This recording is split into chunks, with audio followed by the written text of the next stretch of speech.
የመጀመሪያዎቹ 3 ዙሮች ላይ አልተለያያችሁም ነበርና ለመነጠል ለመውጣት ምን ያክል ፈታኝ ነበሩ?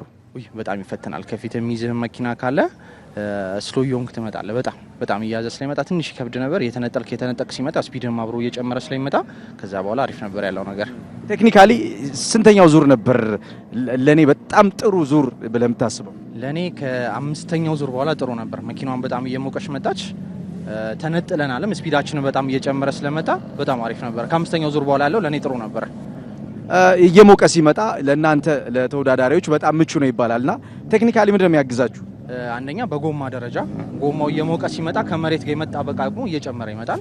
ሁለተኛ ካንዴላ ላይ አሁን የኮልድ ካንዴላ የሚባል ነው እና እሱም በጣም ሙቀት ይፈልጋል አሪፍ ለመሆኑ ማለት እነሱ ነበሩ። ለአንተ ዛሬ ከተወዳደሩ ተወዳዳሪዎች ፈታኝ የትኛው ነው? ዳግም አንደኛ የነበረው በጣም ከባድ ነበረ። ምን አስቸገረ? በቃ አላየ ነው ተጀምሮ እስኪያልቅ አላየ ነው ጥሎን ሄደው ነበር። በቃ እሱ ትንሽ ፈታኝ ነበር። ሁሉም ጎበዝ ናቸው። በጣም ጥሩ ነበሩ።